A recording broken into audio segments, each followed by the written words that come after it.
few details first. I want to remind you that there are exits down here and exits in the back in case anything happens. And please turn off your phones or whatever else you have that might make noise. We have an email list out in the lobby. If you sign up, then we will send you our flyer so you can print it out and distribute it to friends. And also we'll send you a couple of reminders before the next forum. But we won't send you a whole bunch of other things. That's all we'll send. Our forums are run by donations, and there's a donation jar out there too. The restrooms are out in the lobby to my left. And our next forum is going to be about climate action, and that will be in February. Okay, we're going to start tonight with Laura. She's going to tell us about the census and what the Secretary of State's office is doing about the census. She has a PowerPoint.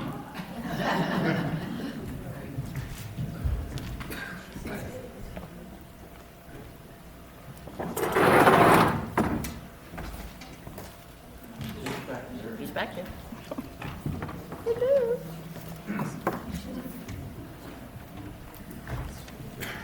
There we go. Perfect. Okay. That's my PowerPoint, so we found it. Hi all, my name is Laura Thorworth. I'm the Regional Coordinator for the Nevada Census 2020. Ta-da.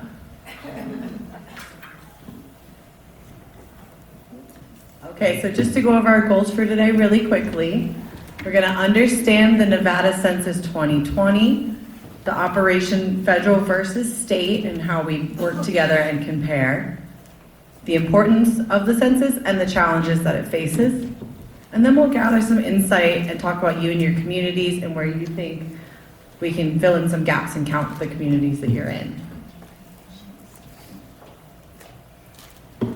So just to explain what's going on in Nevada specifically, on April 1st, 2019, Governor Sisolak signed the Executive Order 2019-06, establishing the Nevada Census Complete Count Committee, or NVCCC. The NVCCC is tasked with developing and recommending a census outreach strategy to facilitate the most complete and accurate census count in the 2020 federal census, ensuring that the segments of the Nevada population are not undercounted. Governor Sisolak has dedicated $5 million to the Nevada Census 2020 outreach efforts. I work under that committee and branch, so I work for the state of Nevada as designated by the governor, not a part of the federal census.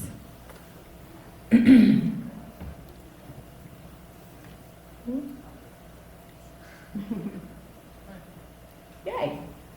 So the Nevada Census 2020 mission is to ensure that all Nevadans get their fair share of federal resources and congressional representation by encouraging the full participation of all Nevadans in Census 2020. So we just want to make sure that every person that's residing in Nevada is fairly and equally counted. Everyone gets equal opportunity to participate in the census and no one is left behind.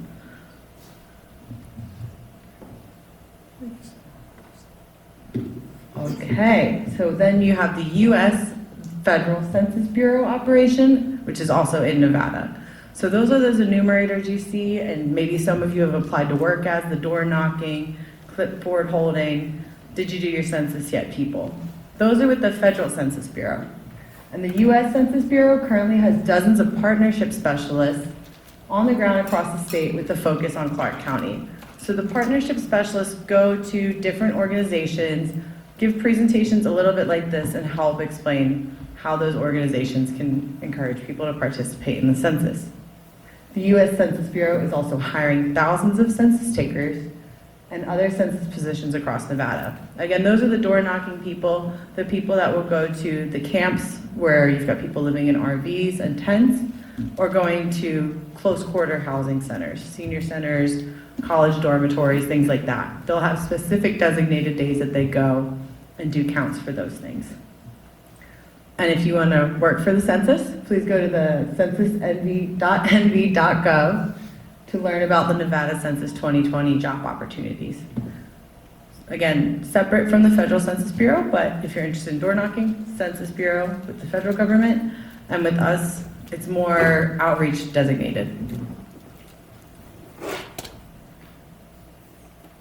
For Nevada, we've divided it into 5 regions. So region number 1, which we're all in, is Washoe, Carson City, Story, and Douglas counties, which is that big blue one, just like UNR's colors. Then number 2, we've got Lyon, Churchill, Pershing, Humboldt, and Mineral. Region 3, Elko, White Pine, Eureka, and Lander. Region 4, Esmeralda, Nye, and Lincoln. And Region 5, big old Clark County. And we'll have a coordinator like myself in every region, except for Clark, there are 2, because it's big.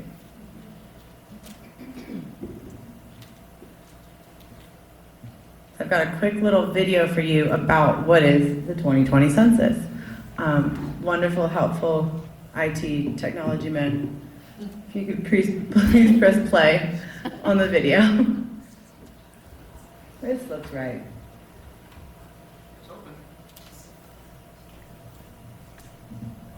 This Bureau will invite households across the country to participate in the 2020 census. But what is the census? Simply put, the census is a head count of every person living in the United States. To be sure the government represents the people, the U.S. Constitution requires a population count every 10 years.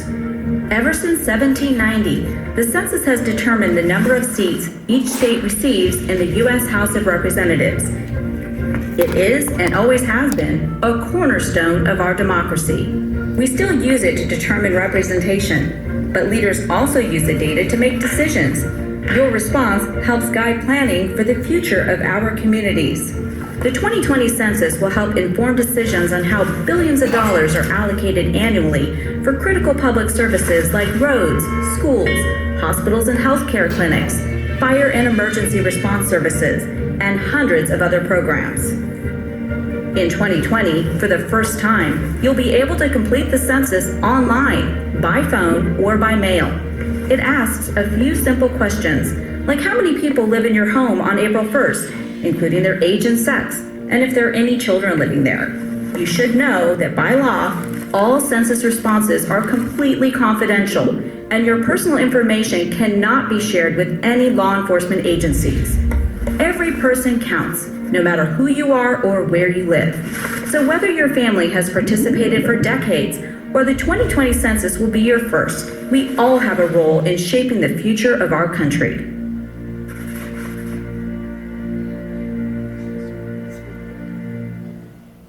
Ta-da! Should we watch it again? Okay. Can't see you guys. So that's a basic understanding of the census and obviously how it relates on a national level. But of course, we're Nevadans. It's huge that it affects Nevada, and the money that goes into Nevada is directly affected by the census that we take.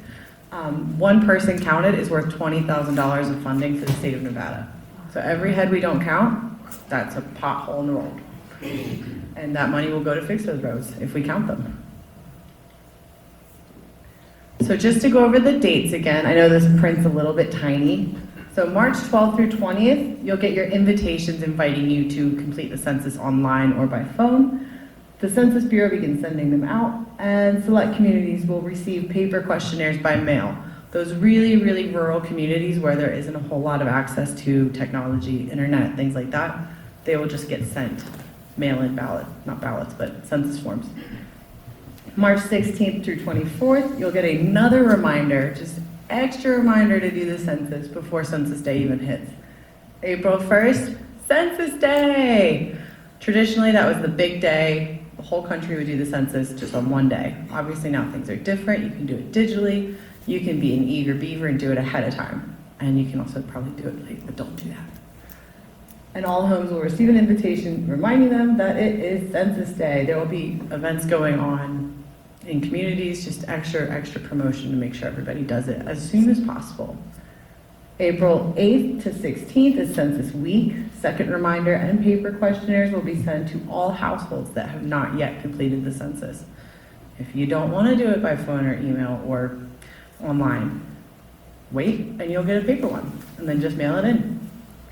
April 20th to 27th, you'll get your final reminder postcard in the mail, and then come May, you're getting someone knocking on your door, reminding you to do the census, and you'll see them all coming around with their clipboards and just getting their steps in. And I'll still be out in the community until probably July, making sure that we fill all of those extra pockets of the hard-to-count communities by providing resources for them to complete the census in different resource centers. So, why does the census matter in Nevada?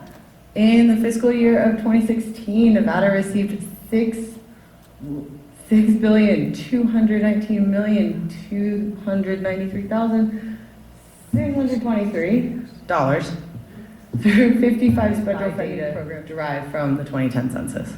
That's a lot of money. We need that money in Nevada. So the more accurate the data we have is, the more money we can get. And an undercount in Nevada means losing funding for critical programs in Nevada. If we are undercounted by 1%, we can lose $80 million in federal funding for the state of Nevada. I don't really want to lose that. So I didn't even hit it. Thank you. The 2020 census affects economic development, public health, maybe we'll get another hospital in Washoe County, education. Nevada really needs increased funding for education. We're often 49th in the state, or in the country for education. So the more money that we can put into building our school programs, the better. Political representation. Definitely don't want to lose a congressional seat, but if the population keeps growing, we can gain one. Housing. We all know that the housing market in Washoe County is a massive bubble. This would help provide affordable housing and resources to build affordable housing for communities that cannot afford the housing market right now. And research. Data is always our friend, and the more we know about where we live and who lives there, the better we can help. So, Nevada census challenges. Number 1, government mistrust. So many people tell me, like, I don't want the government to know my information. Well, good news, the census is confidential and completely locked up. No one can access that. No branch of the government can access whatever data you give them through your census until 72 years after you fill out that form. Also, they have all your information probably if you own a phone and use Facebook and Google. They know more about you already, so this form with 10 questions isn't going to change anything. Misinformation. A lot of people heard about the citizenship question, which also creates government distrust. That question was ruled unconstitutional. It won't be on there, but we do have to address the people who are concerned about that. They're scared. I would be too. It's understandable. So we have to remind people that, no, that's not accurate, and there are always campaigns of misinformation out there, so it's important to correct them. And hard-to-count communities, which is what I specifically work in. Talking to lower income communities, people with immigration concerns or new immigrants, people who are experiencing homelessness, children who are bouncing between parents, who counts them, things like that. Tribal lands, people of color, all of those are communities that are statistically less likely to be counted, but really should deserve to be counted and deserve the funding that would come from counting them. So, how can you help? Share census facts with your community. Remind people about the census. It's been 10 years, everyone's forgotten about it. Everyone keeps thinking I'm saying caucus and telling me that they're registered to vote already. And that's good, but not what we're doing here. So talk to your friends, your kids, your grandkids, remind them the census is your friend, quick do it, takes 10 minutes, it's 10 questions, and you won't have to deal with it for 10 years. Meet with the Nevada Census 2020 team. If you would like to speak to me, I'm happy to talk to you about ways that you think we can do better outreach, or where, the boundary falls between the federal outreach and my outreach. become a census ambassador. If you're related to an organization or a group and you think you could help communicate the importance of the census and help engage those hard to count populations, be an ambassador. Let's get in touch.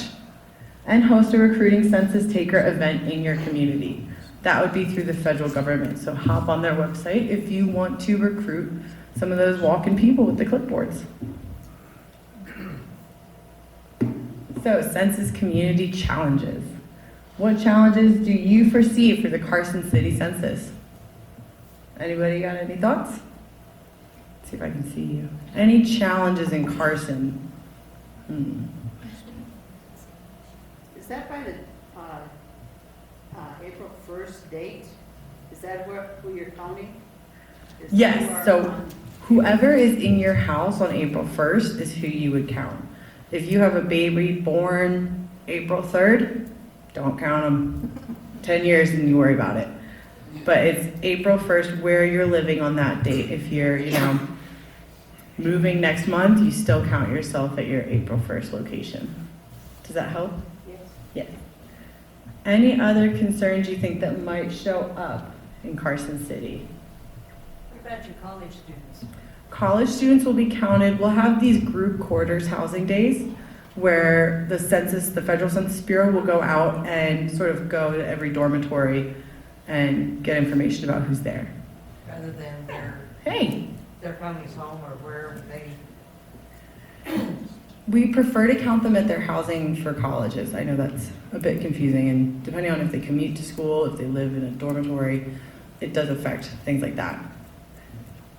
And How about the homeless? I'm also, it's been brought to my attention, I'm a volunteer tutor for ESL, and I work with the conversational English with a small group of women, and it's already been brought up in their fear about ICE and immigration. absolutely, and that is that bit about misinformation and government mistrust.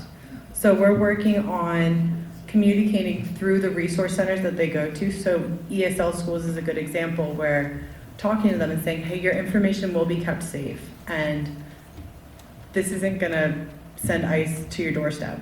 That information is kept in there. I personally don't know any of their background information either, so they're asking, well, what if they're here, they're not citizens, it still counts? Anyone residing in the country. So if they're a resident, if they're undocumented, if they're DACA, Dreamer, count them all. Can I add something? Sure, you want to come up actually? Yeah, please. Glad you. Can you introduce us? Yeah, everyone, Lieutenant Governor Kate Marshall. I was actually supposed to introduce her, so everything she says is right. Use the mic. But I just wanted to, let's see, it's sold in here. Okay, I just wanted to add a little thing. So when people ask about confidentiality, one of the things that, you say it's safe and they say, yeah, right? It's just like you told me my phone was safe, or you told me my email was safe, or you told me, right? So one of the things you can say to them is, I think the best example, after 9/11, the FBI went to the Census Bureau and demanded to have information with respect to certain individuals that they believed were persons of interest, if you will. And the Census Bureau said no, and the Census Bureau won that fight. And I don't think that there is a better example of how confidential your information is, because I don't think that in our history we have had a better incidence where they might have actually broken the confidentiality and provided the information. So if they were unwilling to provide the information on persons of interest after 9/11, I think that you can safely say to people that their information is safe. Does that help? Yeah, no. Okay. Any more questions?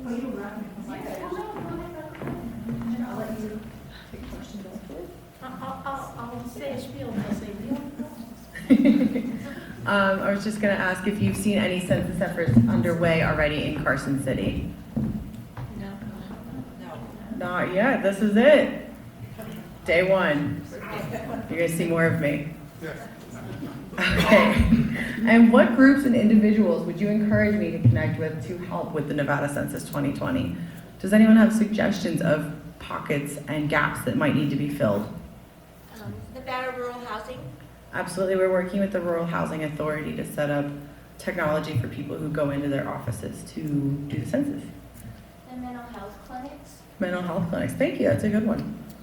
Presidential candidates, access to door knocking. Sorry? Presidential candidates door knocking would be good. We can't work with partisan efforts since we're nonpartisan, but they are also knocking doors. Yes? I heard someone, is this on? Yeah. I heard someone call out from over there the question that I have, I'm from Washoe. How, to go back to the pink one, challenges, you said you're working specifically with the homeless populations. Can you talk more about what you are doing and how we can help? Absolutely. If there is any way that we can help? That one's a bit hard because a lot of it is trust building related. So we're working a lot with different shelters and food banks to start engaging people in places where they feel comfortable and safe and creating a dialogue in those situations. The Federal Bureau will also have point in time counts where they go out to those close quarter housing camps and try and do a giant count within those days. Does that help answer your question?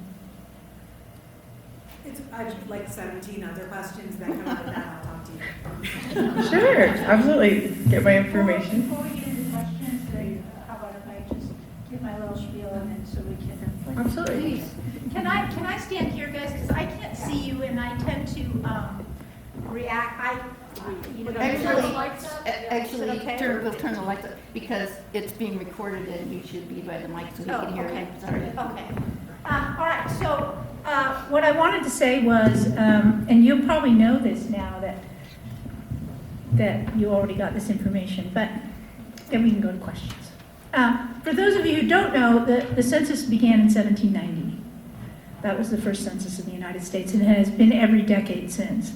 I know we talked a little bit about the fact that it was just whether you reside, but the question you might ask yourself is, why is it about where you reside as opposed to whether or not you're a citizen? Since they've politicized this issue, I want to get at that, and then I want to talk to you about resources, and then I want to talk to you about hard-to-count groups, and then I'll open it back up for questions, okay?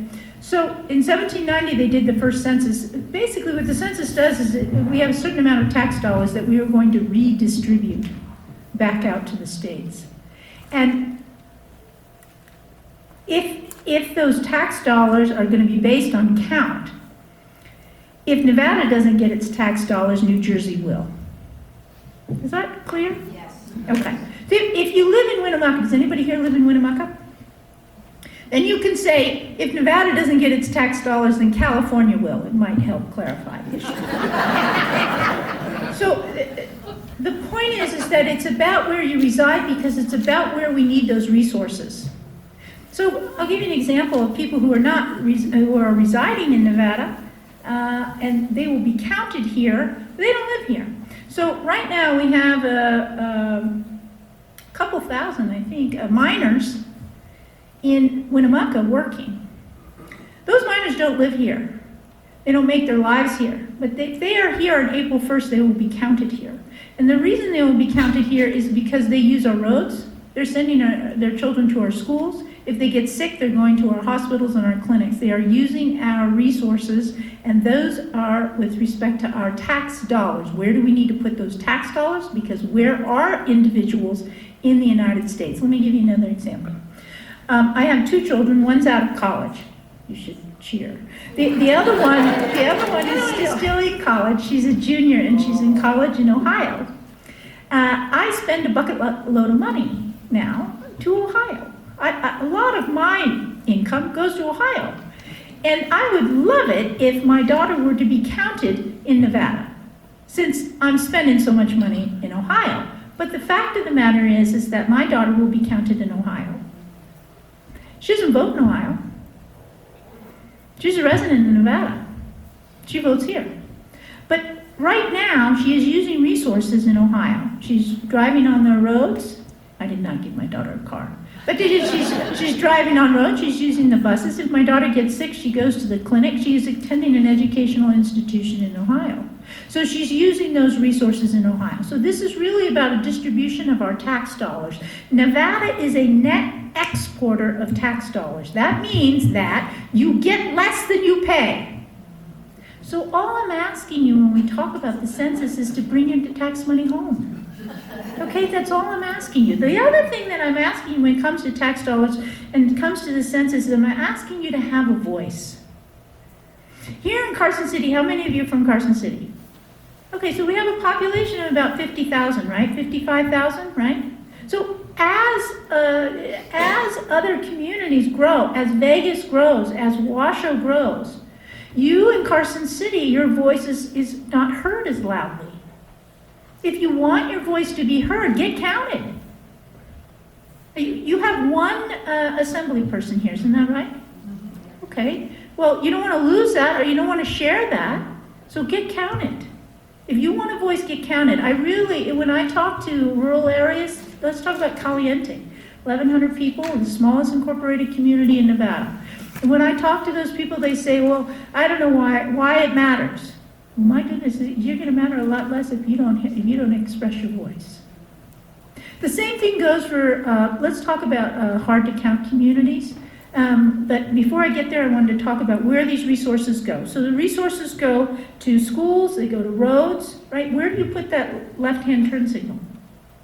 Do you realize that's based on census data? Where does someone locate a grocery store? That's based on census data. Where do I build that new school? That's based on census data. So hospitals, schools, roads, right? How many people get their health care services that they need, and they have federal dollars for that? Title I schools, federal dollars for that, school lunch program. Now you might be saying to me, well, wait a minute. I don't use the school lunch program. I'm not on Medicaid. I don't know what road you're talking about, but my road's fine. So here's the thing. These needs will still be here. We will still have these needs. We may not get the federal dollars. So when they go to legislative session, they'll have these needs. They won't have the federal money. Where are they going to go for the money? Well, I'm looking at you. It's you, honey. And, somebody has to pay. I mean, things aren't free. If somebody told you they're free, I don't know what meeting you were at. But so things aren't free. So we're going to have to fill these needs regarding home. Now let's talk about these hard-to-count communities, because sometimes you don't consider who they are. So hard-to-count communities, you talked about homeless, so let me talk to you a little bit about the homeless. In 2010, they counted about 1,700 homeless in Nevada. There were closer to 17,000. So when we talk about the homeless issue and counting the homeless, that's a real issue. Homeless people, the way and you've referred to this, but the way they're going to count homeless people is on a particular day, and I think it's April 1st. They're literally going to go to places where homeless people go, like a church or a homeless center or a food pantry. They're going to go to places where homeless people go and count people that day.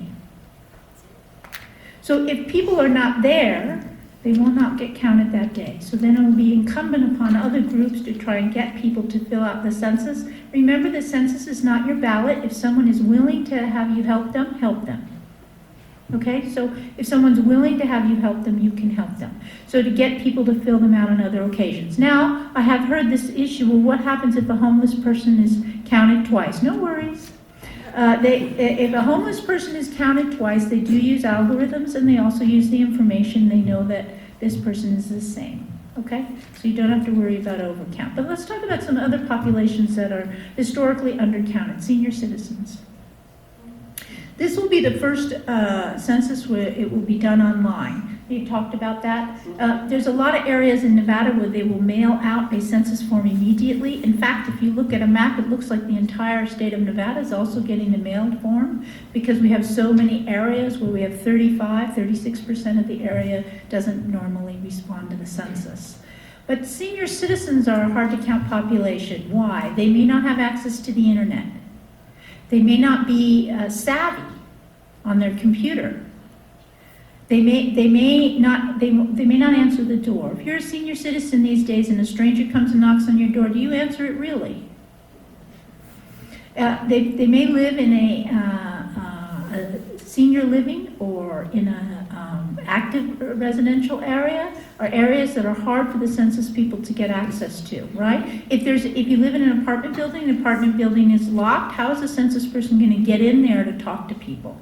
So senior citizens, if you know any senior citizens, please encourage them to fill out the census and offer your assistance, right? Offer your assistance. Children under 5. I don't really know why this is, but people seem to think that children under 5 don't matter. If you've ever had a child under 5, that's all that matters, right? So I don't totally get it, but children under 5, that they don't matter. So let's imagine we live in a house and we have grandma in the house, we have the parents, and grandma's taking care of the child, and the census person comes to the door and they say, you know, who lives here? And grandma turns around and says, well, Joe's here right now. I don't, you know, so children under 5 often don't get counted. They're at school. The parents don't think to add them in. Let me give you another example. The parents are separated. So who's counting Johnny exactly? Is she counting Johnny? Is he counting Johnny? Are they both counting Johnny? Who's counting Johnny? So the census also has ways to deal with that. So if both parents count the child, they will realize that there's one child, not 2 children. College students are hard to count. Let's go back to my daughter, my lovely daughter in Ohio. What do you think that's going to happen when she's told that there's a census? She'll be like, Mom's going to take care of that, right? I mean, she's paying for college. So I'll have to be like, Molly, you know, could you fill out the census, please? Okay, because college students are transient, and maybe they're living in the dorm. They're like, I'm not really living here, am I? I mean, am I living here? I'm not going to fill that out. I have exams. So they're not ones who are going to fill out the census. Homeless people, elderly people, children under 5, college students, vets. A lot of times people have served this country, they come home and they say, you know what? I did my duty. I'm done. I need some space. And they're not going to fill out stuff. Okay? And yet we need our vets to fill these out because some of our resources will come back and we need to take care of our vets because of what they did for this country. So vets are another population. And now let's get to minority population. So you get a whole lot of hullabaloo going on out there about you can't trust the census, they're going to ask if you're a citizen, all these issues, right? Maybe in minority communities, maybe it's a lower economic community, maybe they don't have the internet. They have the phone, but they don't have the internet at home, right? Maybe they're certainly not going to answer the door if they're living in a neighborhood that's less safe, certainly if it's a stranger. So they're not going to answer the census. So we need to talk about reaching out to people at church, right? At community centers. Libraries are an excellent place where homeless people go to libraries, things like that. Okay, so now you're going to say to me, well, that's a lot of work. How much is it really worth? You're talking about my tax dollars. How much tax dollars are we talking about? You ready? $20,000 per person. You ready? $20,000 per person. $20,000. If you don't fill out the census, goes to New Jersey. $20,000. You don't fill out the census, goes to California. Yours? I think Arizona. You don't fill out the census, okay? It's $20,000 that we don't get here in Nevada that goes to another state. Pick your favorite. $20,000. The legislature's going to come back in session and go, oh, I don't have that money. Over a decade, it's $20,000. So it's real money for Nevada because Nevada's not a very high population. And so really, really makes a difference for us if we have a 1% undercount or something like that. So that was my little spiel. I'm sure you all now have all heard it twice, but they say you need to hear things 3 times to remember it. So, so we'll put it over to questions.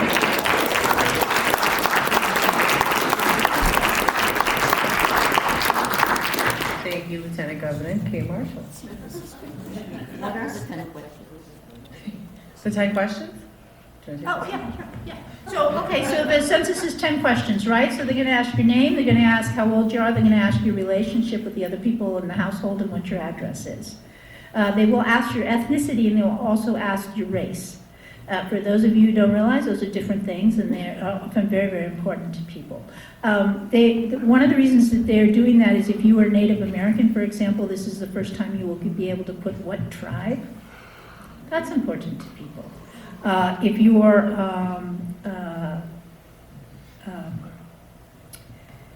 if you're Mexican or American or Latino, a lot of people have different races than ethnicities, and they will be able to acknowledge that. You're also going to be able to put your relationship to other people. This is very, very important to the LGBTQ community because it will be the first time that they can acknowledge. Again, think about it, a voice.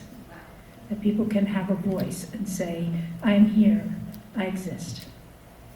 So those are the 10 questions. Are there other questions? Did I miss them? Yeah, so what, this is like $20,000 and it's gonna take you 4 minutes. Seriously. What if they don't fill it out completely? Oh, that's a great question. That's a great question. So, I'm not, my staff is still here. I'm not supposed to say this. But, so when I was a kid, so my dad would get the census, right? And then it would ask, you know, if he was, my dad's Mexican, it would say, are you, you know, are you Hispanic or are you white? And then that pissed him off. And so he would say his name, and then he would screw the government, right? You can delete that part from the tape. Anyway, this is my father. I can't, you know what? The child is not responsible for the sins of the parent. But anyway, so he would throw it out. So the less you fill out, the less we get of that $20,000. Okay? So it's proportional. So if you just put your name and you're done with it, we'll get some money, but we won't get the $20,000. Okay? On the questions being optional and some are mandatory, the big ones are your name, your birthday, and where you live. There are other questions that will definitely raise concerns for people. There are only 2 gender options, and now that it's 2020, we don't live in a world of 2 gender options. So sometimes if you are trying to help someone through the census and they feel like, oh, I'm not represented here, I'm not on this form, just keep going, just get the question. It's kind of, if your option is not there, we still, like you said, every question, every answer is still worth money. Does that help answer your question? It's hard to see, so are there other questions out there? Other questions? You're next on this to the questions. Are we allowed to educate the elementary school kids and the high school kids about the census? Yeah, absolutely. Remember when we were kids and your kid came home and you said, "Don't smoke, you'll die." Okay, so this is the same thing. Fill out the census. We need the 20,000. So we want to educate kids, right? Because our kids will then go home and tell our parents and tell the relatives that they have to answer the census. So absolutely, it's a great program. And the Census Bureau has a program called Statistics in Schools. The curriculum, age appropriate at any given age, is available online. Some of the schools may not have the finances to be able to download it, so any help with that, providing them copies so they can teach that curriculum would be great. There's also a little song. I have a terrible voice. You do not want to, this tinny thing? No. But it's called We Count, Everybody Counts, something like that. Anyway, if you Google Everybody Counts census, you can hear the little jingle. I think that's it. Thank you so much.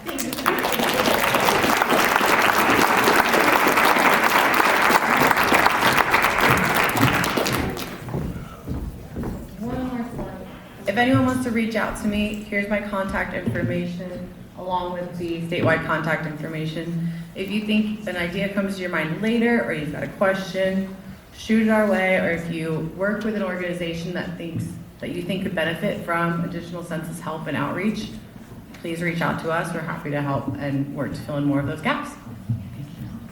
Thank you very much. Thank you to Kate Marshall and to Laura regarding fair redistricting.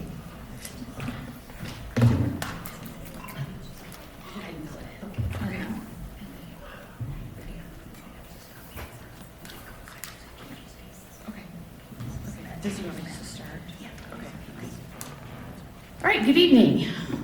So you are the people in Carson City who heard redistricting and went, wow, we have got to go to that, right? 'Cause it's such an exciting topic. I actually, and you know what, I'm a historian. I teach history at the community college in Las Vegas. I get really excited about the census because when you're a historian, oftentimes the census is the only place you find people who are powerless. That's where you find women, that's where you find immigrants, that's where you find fugitives. I mean, that's where you find a lot of people that aren't going to show up in other types of records. And an example that I give my students when we talk about the census and why it's important to fill it out, yes, we can talk about money, we can talk about apportionment, but the first 2 history books that were written about the state of Nevada basically said that there were 2 types of women here. There were housewives and there were prostitutes, and that was it. And that was, everybody thought, well, sure, that's all that's going to be here. And then some women became historians. I know, shocking.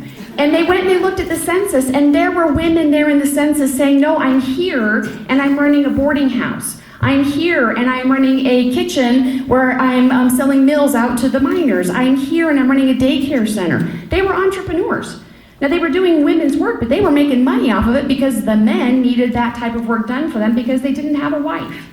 And so sometimes, you know, when I talk to my students who are immigrants and I talk to my students who are female and maybe they're a little bit nervous because they're worried about the security of the census, I say that, you know, you've got to do this because 100 years from now, there's going to be a historian that needs to find you.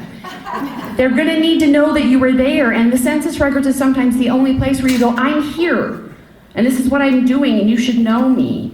And the census information, it's confidential, it's aggregated for about 72 years, and then after that, somebody can go and they can find out about you. And so from the heart of a historian, please tell people to fill that out, because you're not going to have representation in the history books unless you do that.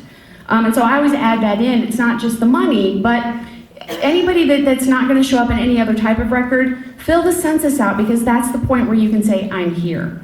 So the census is directly related to redistricting. And so, okay, let's make sure we're good. So we need to talk a little bit about why we need redistricting reform now. Gerrymandering that we're going to talk about tonight, we're going to talk about a certain flavor, and we're going to talk about partisan gerrymandering. There's 2 types. There's racial gerrymandering, and racial gerrymandering was a huge problem after the Civil War. Partisan gerrymandering has become a bigger problem over about the last 25 to 30 years. But we can go back in time, and we can look at our founding fathers. So we can go back to 1812. And it was Thomas Jefferson's political party, the Democratic Republicans, that did the first gerrymander in Massachusetts.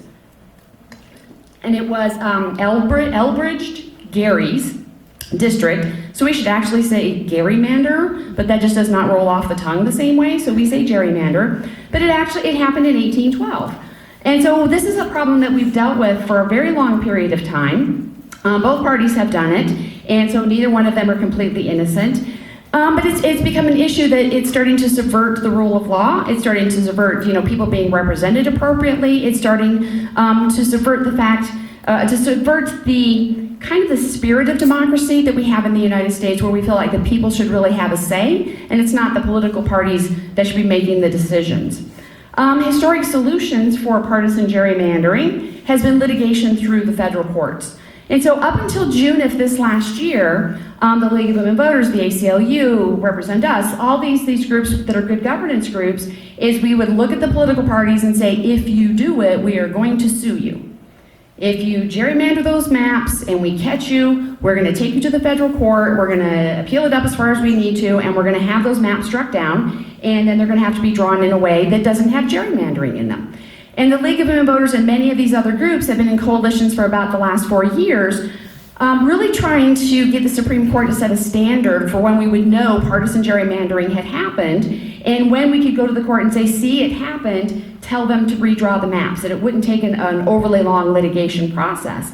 And so we were involved in the Wisconsin case, and the North Carolina case, and the Maryland case, Pennsylvania, just all these different states had partisan gerrymandering problems. So we were taking them all up to the Supreme Court and trying to get the Supreme Court to say, this is what partisan gerrymandering is. In June, Chief Justice Roberts and the majority went, we can't figure this out. We don't know what the standard is. We think this is a political problem. And so from this point forward, under the Rucho v. Common Cause ruling, the majority of the Supreme Court said you may no longer bring partisan gerrymandering cases to the federal courts. That's scary because that means there is no longer a legal remedy for partisan gerrymandering. So the League of Women Voters, other groups, we kind of got pushed back on our heels a little bit, and we said, well, we can't just, I mean, the League of Women Voters is about to turn 100 years old. We didn't survive 100 years by going, oh, that's it, we're done. So we spent the summer trying to figure out, okay, well, what else can we do? And then it dawned on us, we realized that in 2017, when we had litigated, when we had sued on the maps in Pennsylvania, we'd actually sued to their state Supreme Court under their state constitution. And we won. Their state Supreme Court said, we have in our constitution that says we have to have fair elections, and these maps do not allow for fair elections, so the map should be struck down and the map should be redrawn. And in this case, it was the Republicans that we were suing. We sued the Democrats in Maryland. But in this case, the Republicans said, no, you can't do that. We're going to take you and we're going to appeal up to the Supreme Court.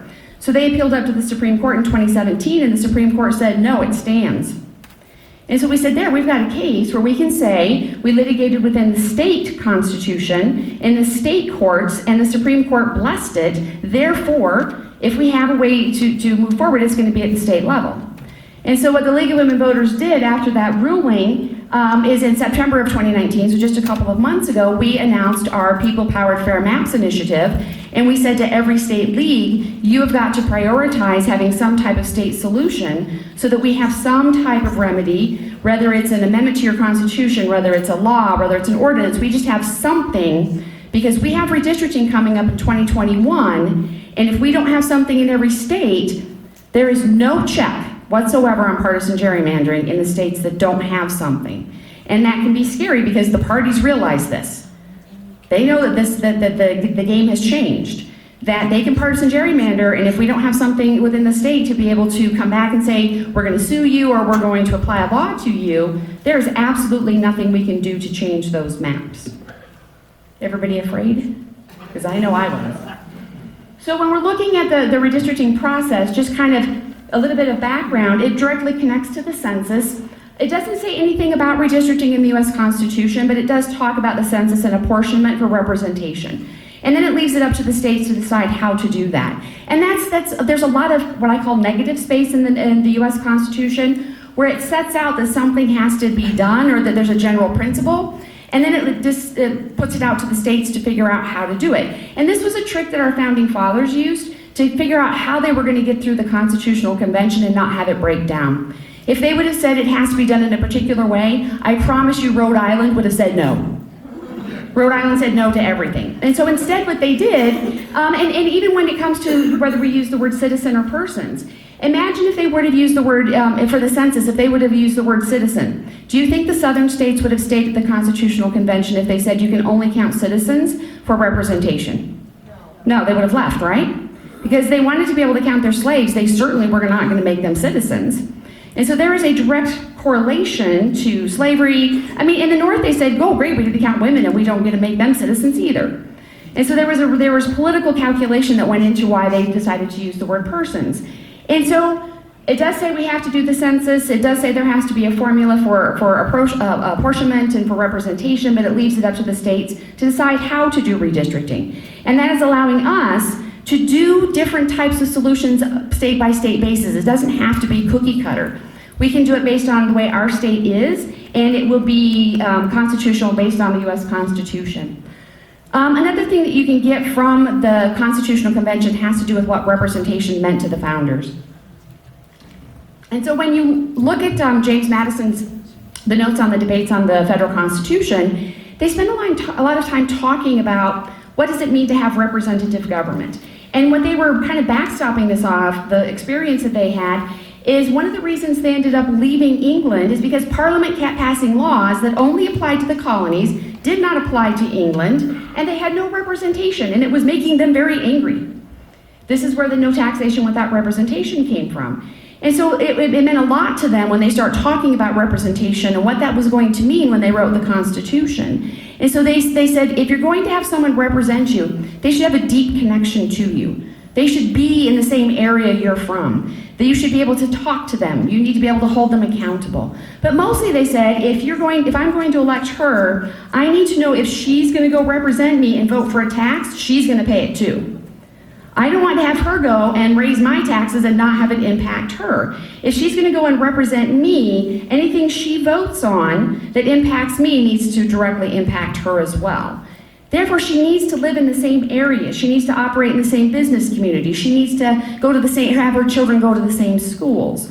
And so when they were looking at drawing districts, they wanted to make sure that that deep connection was going to be there. So when you look at apportionment and redistricting and how you achieve representative governance, I mean, the origin of districts, in general, it's a unit of representation, and it can be towns, it can be counties, it can be a number of towns, it can be a number of counties. It can change with demographics. We're going to see when the census comes out, demographics are going to change, and it can change that way. Representatives should be from a unit of representation. They should be able to say, this is my district, and be able to outline, this is who I represent in very concrete terms. Representatives should reflect the views and sentiments of their constituents. And there's a number of different ways that we can define that. They should be equally impacted by governing decisions, and they need to be accountable. So they need to at some point account to their voters. They need to come back and be able to say, this is what I did, what do you think about it? And have voters say yay or nay by saying, I'm going to re-elect you or I'm going to pick someone else. But it needs to be somebody that they can see at least, every 2 years or 4 years or 6 years. I need to be able to have you come back to my district where we live so that I can hold you accountable.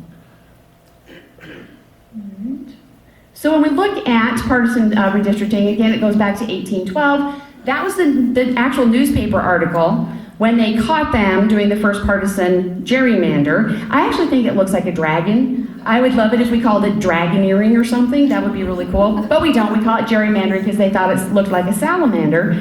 And even back in 1812, what the editors of the newspaper were saying, what the people of the time were saying, is that gerrymandering distorts our system of government. So in a gerrymandered district, your representative represents the views and sentiments of the political party, not necessarily of the people who are voting for them. And that person's going to be accountable to the political party, not be accountable to the voters. And it inverts the process and purpose. Politicians are able to pick their voters. The politicians are deciding legislative priorities without really worrying about what their voters think. Politicians become entrenched, so you end up with this incumbency where you can't get people out. And then partisanship becomes... Sound familiar? Okay. Just checking. Okay, so when we look at federal litigation, so up until 2019, gerrymandering solutions entailed both political and legal solutions. You would want to, if people were gerrymandering, you'd want to get them out of office, you'd want to vote them out, but you would also want to be able to get those maps fixed. You wouldn't want to wait for 10 years, and so you would litigate it. In June of 2019, the Supreme Court then blocked that federal solution so that you cannot take it to the courts.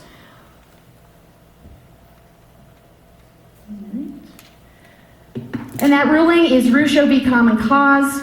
And so basically at the time, when Chief Justice said this, Robert said this is going to be a state problem, this is a political problem. If you live in a state with no prohibition against partisan gerrymandering in your constitution or state laws, the party in power may engage in unlimited and unchecked partisan gerrymandering.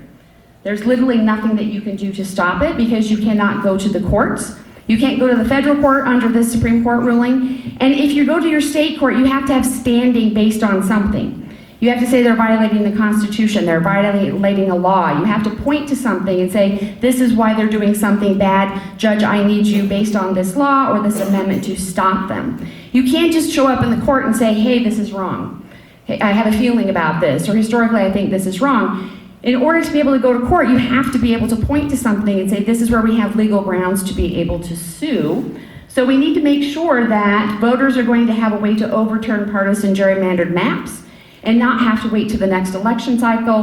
But I mean, you might not be able to do things in the next election cycle if those maps are gerrymandered to the point that you literally cannot get people out of office. So the League of Women Voters, again, saw this as a setback, not as a defeat.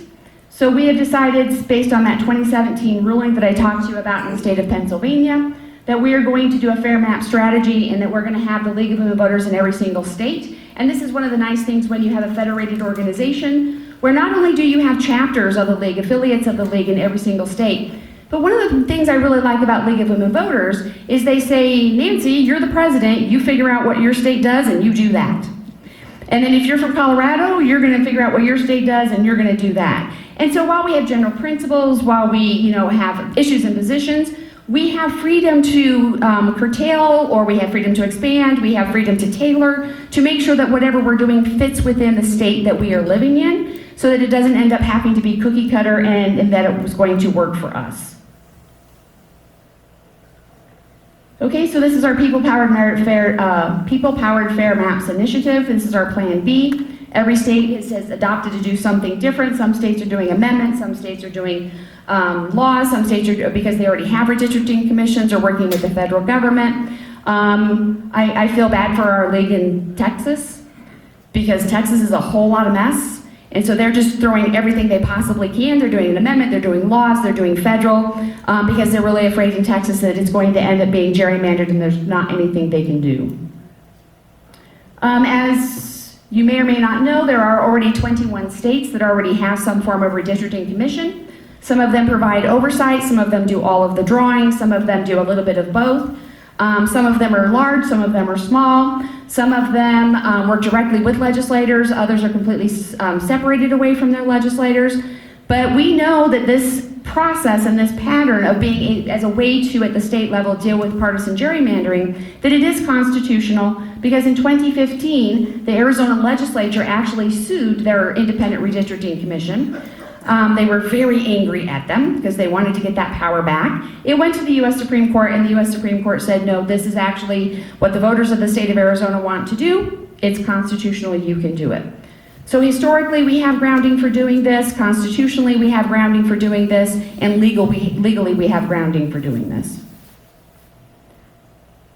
So when you look at the redistricting reform ballot question that we are proposing, it's League of Women Voters and Nevada Indivisible from Northern Nevada, that's part of our coalition, and Represent Us is also in part of our coalition. We're going to establish our redistricting commission through a constitutional amendment, and we are going to remove the process from the legislative process and pull it over through this constitutional amendment into an independent redistricting commission. The reason we decided to go with an amendment and not a statutory law is because when you do a ballot question and it's a statutory law, it only stays as is for 3 years. After 3 years, the legislature can get rid of it, they can change it, they can amend it. Does anybody in this room think if we did a statutory question that said to the legislature, we're going to take redistricting away from you and we're going to give it over to an independent commission, that after 3 years they would all put their halos on and say, no, we're not going to change that law? Yeah, I don't believe that either. And so what we said is it's a higher hurdle that we have to get over. It's a much more strenuous and arduous process to do an amendment. But this way, once it's in there, it is pretty much in there for good. If somebody's going to want to get rid of our process once it's in, they're going to have to go back through the amending process. So you have to gather signatures, it has to be on the ballot twice, it's expensive, it's time consuming, it's hard to get out of the Constitution. But in this instance, we think it's necessary. We think an amendment is the way to go. We want to take the process out of the legislature because our legislature exempts itself from the open meeting law.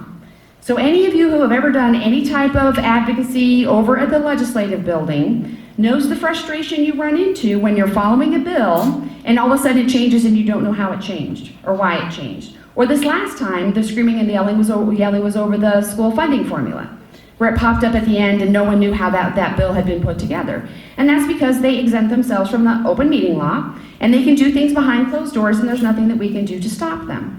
So what our amendment says is you're not allowed to do that. Our redistricting commission will be independent of the legislative process, therefore it can be under the open meeting law, and it shall not be exempted from the open meeting law. We want to see, check your gun at the door, and I want to see your hands at all time, mafia rules. So we want to make sure that everything is being done in front of everybody. Public is allowed to participate. We've added in that if the public wants to contribute their own maps, because there's software that people can download to their own computer, that the public can contribute maps as well.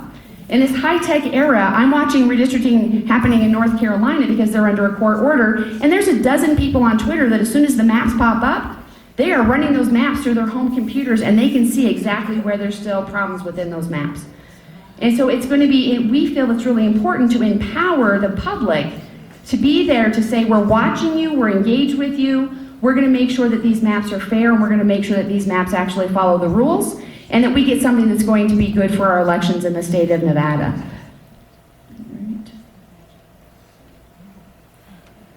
So some of the details: who gets to serve? Average people get to serve.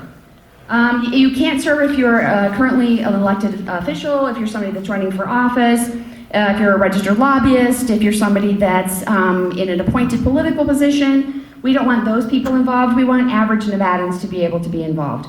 And people have said to me, well, are average Nevadans going to have the expertise to redistrict the legislators?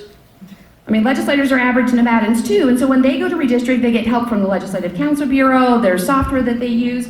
Our redistricting commission would get the exact same services, and we'd be able to go to the attorneys for the LCB, they would be able to go out and get research, they would be able to do exactly what happens with the legislatures. Who gets to appoint members? We didn't want to be overly complicated, and I am not naive, and I do not assume that you can subtract politics out of a political process. And so instead, what we're trying to do is use a lot of transparency and go ahead and use the political processes that's already there, and not have to make a completely new separate application process and bring other people in. So what we said is the minority and majority leader in the Senate, minority and majority leader in the Assembly will each get to pick one person. So we assume it's going to be two Democrats and 2 Republicans. And then we're going to say those 4 people get to pick 3 others that are either nonpartisan or that are affiliated with one of the independent parties.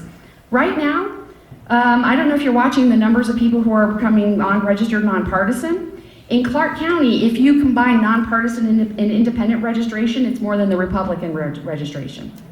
It is shooting up, and a lot of it has to do with automatic voter registration, because if you don't pick a political party, they default you to nonpartisan.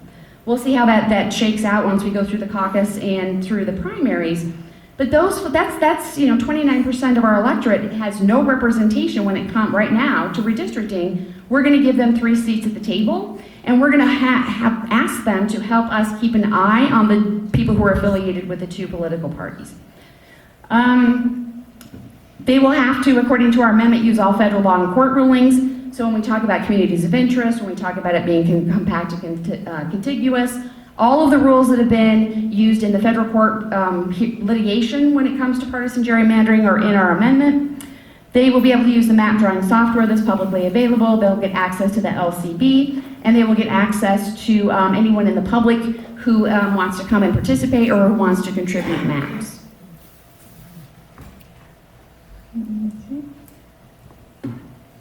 So this right here, and I can make this PowerPoint available, kind of walks you through the steps that are in our amendment. So the number one, and so it's pretty simple. It's not very convoluted. It's not extremely complex. Number one on here is what I just explained to you about who gets to pick. Number 2 is where the 4 commissioners are going to select the 3 commissioners. Number 3 on here, the Redistricting Commission will operate in the public. All documents the commission produces has to be in the public, and the public may submit redistricting maps. Number 4, all required redistricting criteria align with Supreme Court rulings and federal law, and it also aligns with the 1965 Voting Rights Act. And then number 5, the final maps must have a vote each from redistricting commissioners who come from the 2 major political parties and 1 vote from the independent and nonpartisan commissioners. I've heard a lot of pushback on this, and they're saying, but you're allowing a minority to stop the majority from being able to vote on the maps.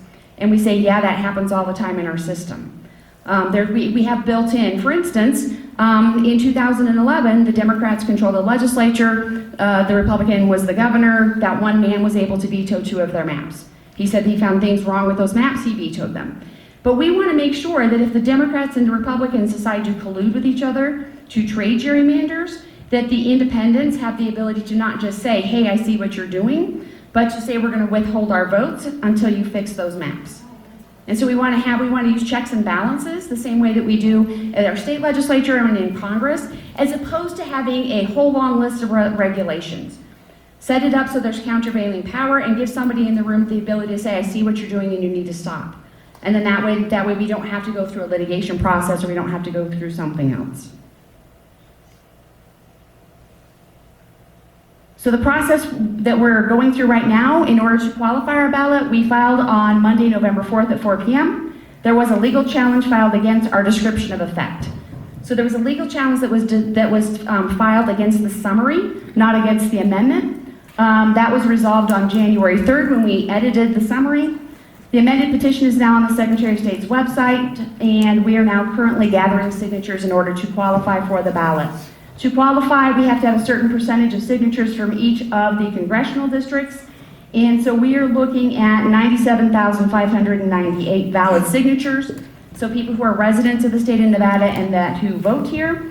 And then the harder part is we have to have 24,400 from each what they call petition districts. And so we have to make sure, and the reason we do this is to make sure that we're not just going to Clark County and getting all the signatures or doing Clark County and Washoe County. We need to get out into the rural areas. We need to get out into the corners of the state and make sure we're getting signatures from everyone so that everybody has a chance to read the amendment, ask us questions, and feel comfortable about it. The last day that we can submit signatures is going to be June 16th, and so we have just a few months to be able to do this, and then the counties will be the one that will decide whether they certify for sufficiency within 13 days. If that happens, if we get to that magic number and we are certified, it will then go on the ballot this November, and people will be able to vote yes or no. If we approve it this time, it will then go on the ballot again in 2022, so it has to pass 2 times. People have said to me, but aren't they redistricting in 2021? Yes, they are. So what's going to happen in between is that if we pass it in 2020, it will then kind of go on the back burner. We will have the 2021 legislative session, and they will redistrict exactly the same way they would as if our amendment had not passed. But what our amendment says is after that session, so in 2022, if the amendment passes a second time, in 2023, the legislature will write the enabling legislation to get the commission up and running. They will then meet, they will look at those maps. If the maps are fine, there's no gerrymandering in them, they followed all the rules, they can say that is the redistricting plan for the state of Nevada for the next 7 years.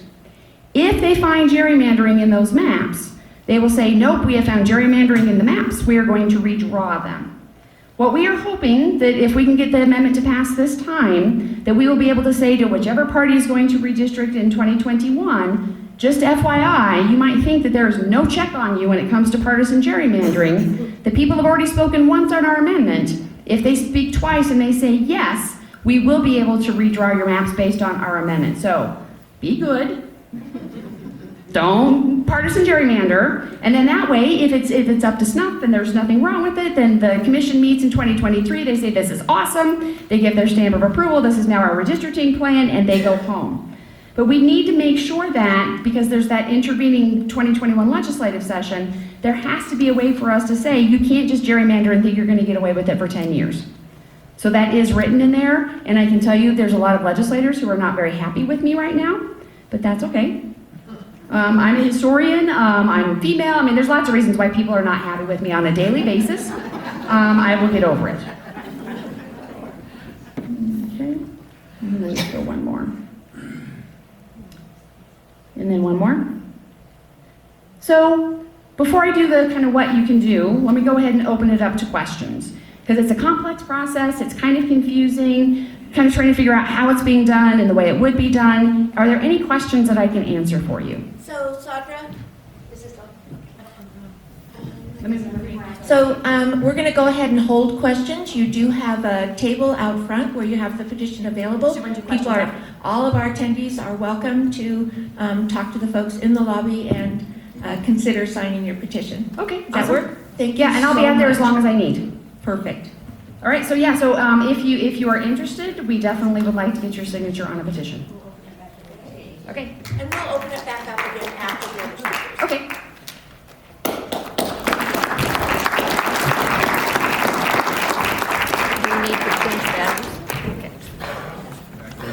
Jennifer Lawrence does such a great job that's why I'm here right now. I got a buddy who thinks of himself as being pretty conservative, and I tend to lean more liberal. But both of us, through lots of discussions, have really discovered that my liberal friends probably don't call me a liberal, and his conservative friends wouldn't call him a conservative. We're both pretty free-thinking. And we'd sit around after working out at the gym and we'd talk about issues of the day. And we'd find that we could, battle things out and come to meet in the middle. And we're both pretty disgusted with the current state of politics in America. I think probably most of us are fed up. Anybody here fed up with the divisiveness in American politics? Would you introduce yourself? Sure. So again, I'm Steve Swartz, and I'm here to talk about Represent Us. So I was very excited when I saw this video. Both of us were very excited because not only does this organization identify the issues in a very similar to way that we had identified the issues, but they've got what we thought were very sensible strategies to try to fix things, one of which is working on partisan gerrymandering. And Represent Us nationally and locally will be supporting the effort to get this amendment on the ballot. So there we go. So Represent Us. One of the most important things about Represent Us in my mind, and I think in a lot of people's minds, is it's cross-partisan. We use the term cross-partisan because not all people, the majority of people in the U.S. right now are independent or not identifying with either of the two political parties. So Represent Us is offering ideas that appeal to everybody across the political spectrum. Most people will say that I'm not for corruption in government. And Represent Us is all about trying to do things that will eliminate the corruption in government. So, money in politics, broken elections, those are the main areas of focus.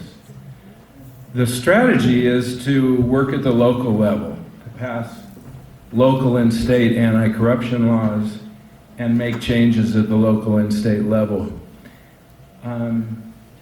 It's been proven that if things change at the grassroots level, that eventually they get to the point where the U.S. government just can't deny it anymore. There's some examples there. I think we can all think of examples where things that we thought would never change in this country actually did change when they developed grassroots support. So the long-term goal of Represent Us is to pass something called the American Anti-Corruption Act through Congress. Oh, did I go too far? Okay. So, my buddy Jeff Roshauer and I started a local chapter of Represent Us. Back in August, we finally started doing something.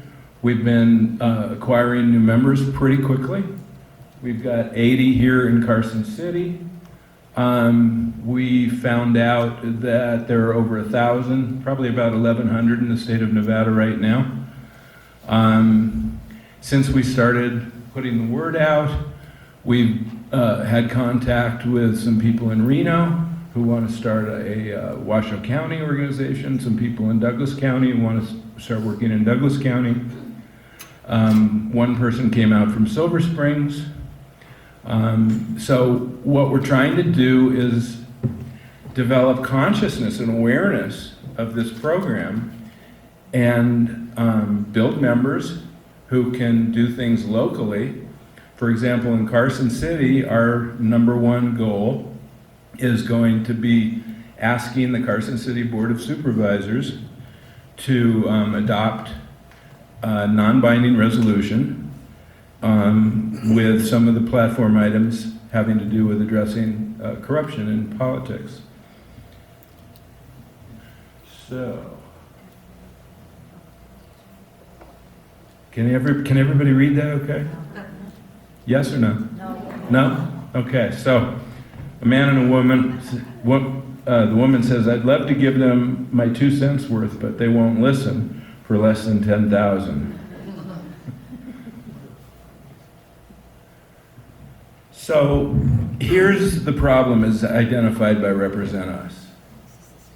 Elected officials have to raise about $10,000 a day in order to get elected, in order to stay in office. And you and I don't have that kind of money. You know, it just means that people who have big money and organizations that have big money are much more important than we are. In a few minutes, I'm going to show a little video clip that shows that public opinion has near zero impact. You can all read this text, right? Yeah. So I'm not going to repeat it all. So okay, here we go. So the next slide is Jennifer Lawrence. It's about a 2-minute segment of about a 12-minute video. Has anybody seen the Jennifer Lawrence Represent Us video? A couple people, yeah. See this horizontal line? That shows public support for a law amongst average Americans. This vertical line, that shows the likelihood of the public support leading to the passage of a law. When you plot it for the average American, you get a line that looks like this. There's your issue sitting on that line. If there is zero support for a law, there's about a 30% chance that Congress is going to pass it. And if there is 100% support for something, the most popular thing ever, there's still a 30% chance that Congress is going to pass it. So the line is horizontal because no matter how much support there is among average Americans, there's still a 30% chance that Congress is going to pass that law. Princeton determined that the preferences of the average American appear to have only a minuscule, near zero, statistically non-significant impact on public policy. Thanks. So, as I said, that's part of about a 12-minute video presentation that used to be on the homepage of the Represent Us website. It's been replaced by another video that was just made several weeks ago with Michael Douglas. You know, I think that Jennifer Lawrence has a tendency to appeal more towards people with a liberal bent. Michael Douglas definitely appeals to my conservative friends. And he really does a great job of expressing his anger about this problem. So this is what's called the ring of influence. You can see gerrymandering prominently on there to the left of the top. Ranked choice voting is something I'm going to go into in a few minutes. Some people feel like ranked choice voting, which, anybody heard of ranked choice voting? Okay, a few people, okay. So a lot of people find it very difficult to grasp at first, but boy, when I started studying it, I was so impressed. Automatic voter registration, people are probably aware that that was actually passed in the last legislature, and we have in Nevada motor voters so that people can get registered much more easily. Lobbying and ethics laws, big problem, need to be addressed. Transparency in political spending, and the voter vouchers is an idea where, sort of like the presidential election fund, every voter or taxpayer would essentially have a voucher or a pot of money that can be pointed at the political candidates that they like. And that tends to balance things out and give voters a little bit more clout. Okay, so cracking down on money in politics, overhauling lobbying and ethics laws, a prohibition about doing both lobbying and donating by the same organization or person, prohibition against bundling, where people combine their money and lobbyists get a huge amount of power because of that combining. The revolving door, where politicians can be offered jobs, which might tend to influence what they do. Full transparency, on contributions and the vouchers.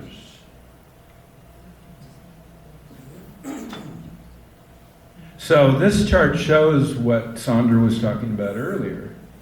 Right now, there's a lot more independents than there are Republicans and Democrats. And I think if we had ranked choice voting and we weren't wasting, in other words, a lot of us feel, I feel, if I don't vote for one of the candidates that are offered by the major political parties, that I'm essentially throwing away my vote. I think that if people didn't feel that way, I think the membership in the two major political parties might even take more of a hit. Okay, so with the system, let me go back to this real quick. With the system we have right now, independents just can't win. When we vote for an independent, it acts as a spoiler, and it means they're. And most people don't really understand that elected officials are actually voted in by a plurality rather than a majority. With ranked choice voting, it would take a majority of the population of the voters in order to for a candidate to win.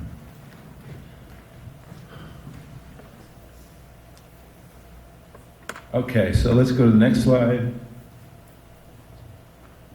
All right, and then, so I've got another short video, about 1.5 minutes, on how ranked choice voting works.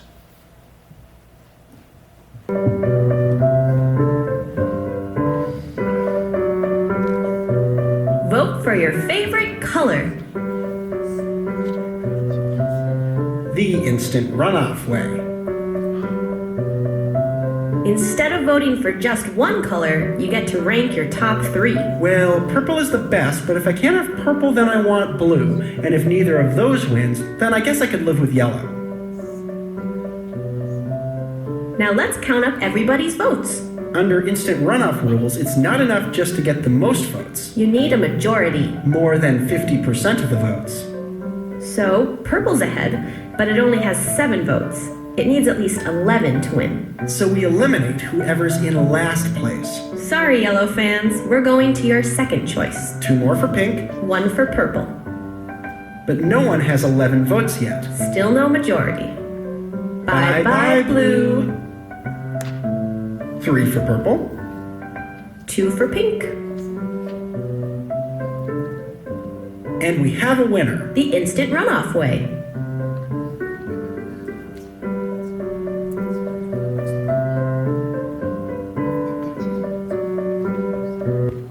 The country, there are a bunch of videos on YouTube if you go do a search on ranked choice voting. So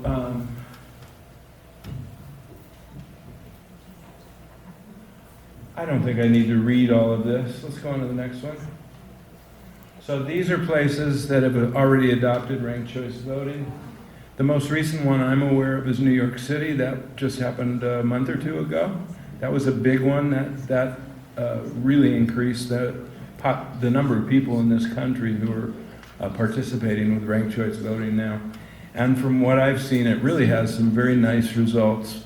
It tends to favor more middle-of-the-road candidates instead of the more divisive candidates.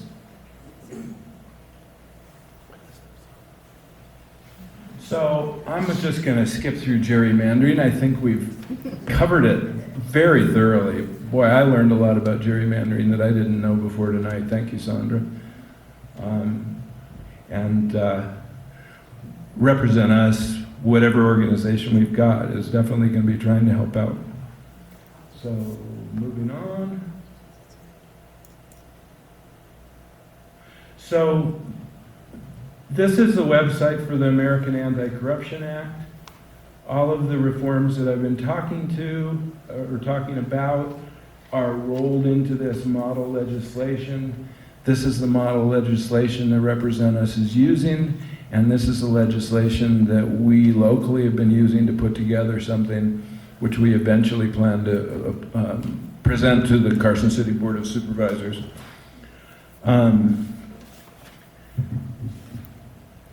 So.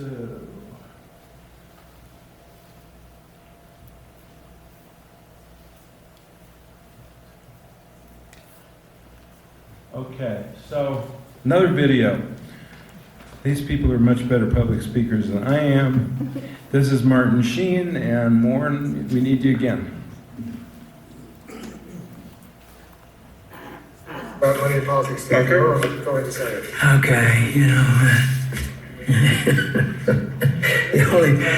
the only problem with money in politics is that it leaves most of us out, and it creates a poverty of spirit in the whole nation. And unfortunately, it takes a long time for that to be recognized. What buying elections really costs us. It costs us our spirit, our soul. It damages our culture. I want an America where everyone has an equal voice, not just the money interests. It's not about right and left. It's about right and wrong. And it is not ever going to change until we are resigned and committed to saying, enough, no more corruption in politics.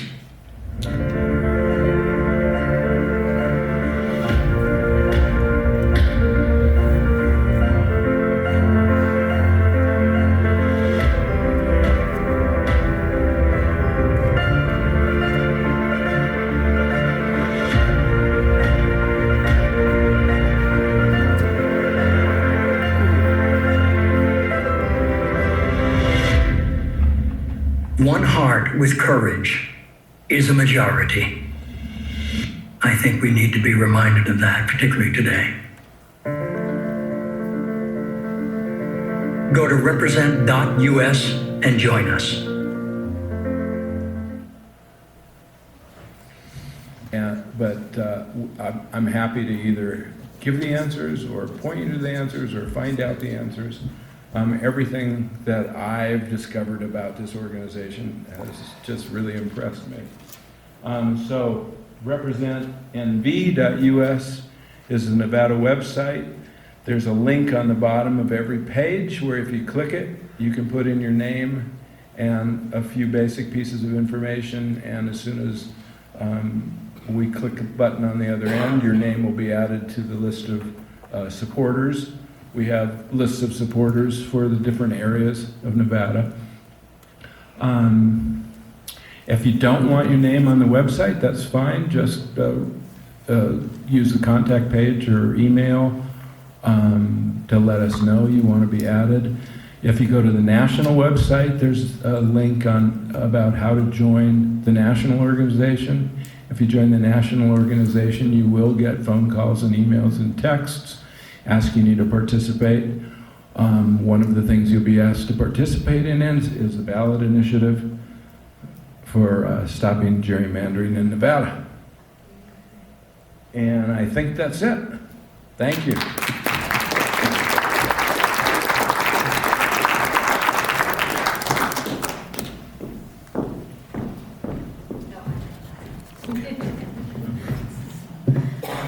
My name is Amy Payson, and I'm an associate professor of communication studies at the University of Nevada, Reno. And I know that we're running pretty long on time, so I'll try to be brief and give us a way to wrap up. Now that you guys have heard a lot of information about a lot of different political issues, the census, the gerrymandering initiative, or the anti-gerrymandering initiative, and other things about anti-corrupt politics, and I think even as Steve said that he has a conservative friend, and they've come and found some common ground about issues. And so that's what I want to just wrap up and talk about on how do we actually have discussions with people who have different opposing views that we do. How might you go out into your communities and convince people to take the census or convince people to sign the petition about the ballot initiative, and do so in a way that we actually get to understand what those issues are and in a productive way. A lot of what I do at the University of Nevada, Reno is to think about different strategies of communication about how we can have productive conversations of these issues. And I want to just briefly talk about one of the initiatives that we're doing at UNR right now, which is called the Wolfpack Community Howls. It's kind of a clever name that one of my students came up with.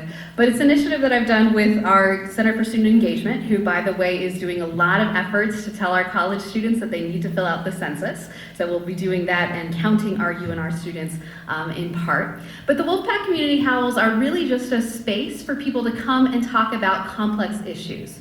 I teach a class on facilitation, so my student facilitators go in and they facilitate small groups of students, staff, and faculty. And we've talked about issues like immigration, we've talked about mental health, we've talked about national security, we also have talked about the opioid epidemic. And we do so in a way, not that we're gonna, not like what's happening on the Democratic debate stage tonight about people trying to fight and take positions or make sure that the pundits say that they won the night. But we really want people to come in and talk about issues and just get a mutual understanding about the different paths that we can take, about the different understandings that we have about these different issues. And by sharing information, like we're all doing tonight, that's going to equip us more to have those conversations and find some common ground with others.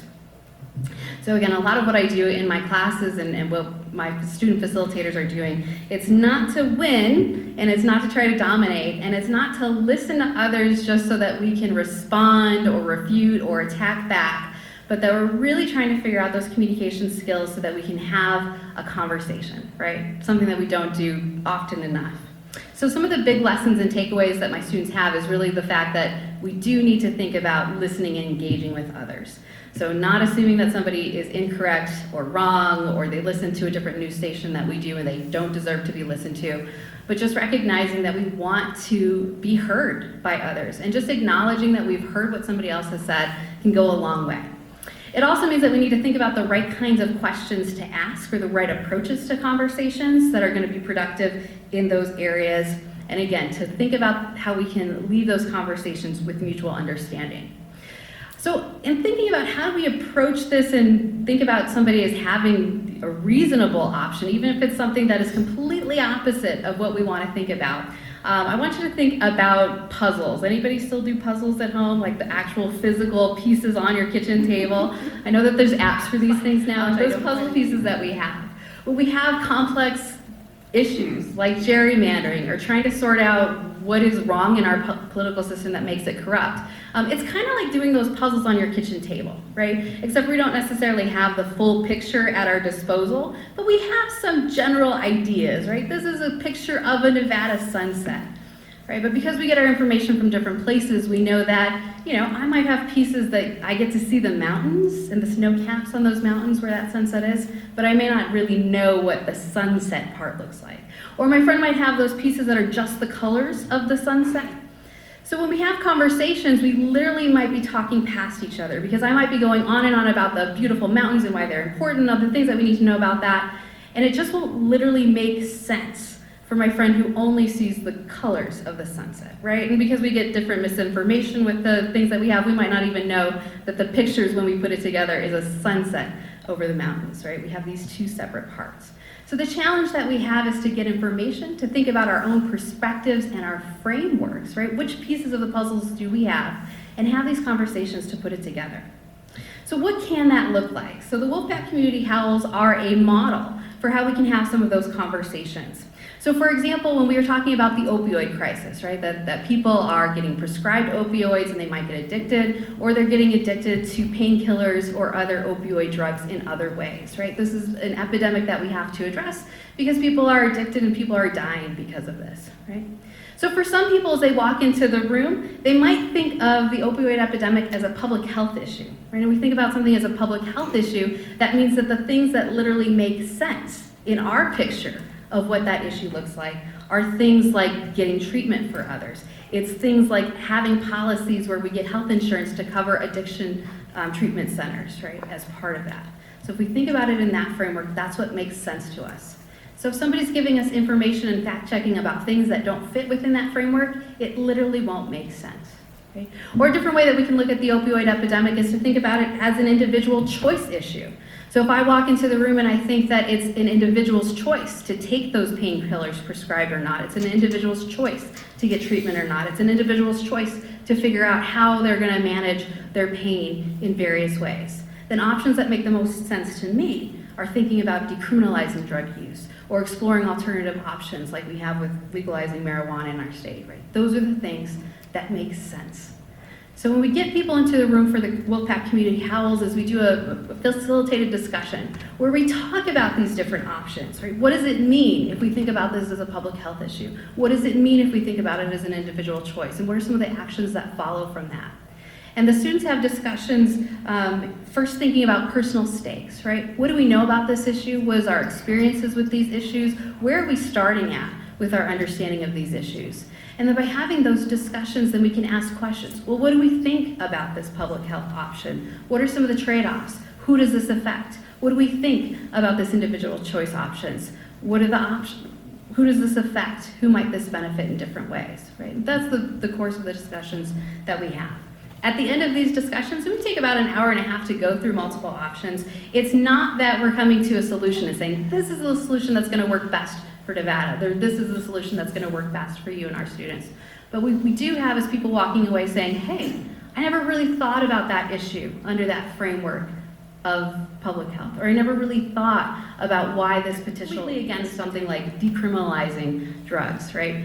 But after having a discussion, they say, oh, I still don't agree with that issue, but I recognize why somebody would find that acceptable. I now understand why that makes sense to somebody else. So again, takeaways that we can have from these discussions: information, giving information, just like all of you here tonight are getting information that can influence others, even if they're polar opposites from our beliefs that we have.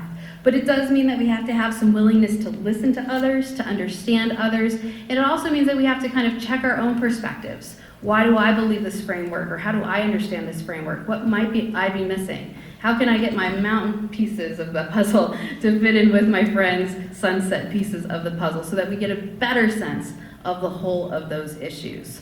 So as you go out into your communities with the information that you've gained tonight, right, really sit down and want to have a genuine conversation, right? Even to explain that I don't necessarily need to win that conversation, but I just want to listen, I want to understand, and I hope that you're going to be willing to listen and understand my perspective. So there's my snapshot on how we can have some productive conversations and the things that we're doing at UNR. Thank you.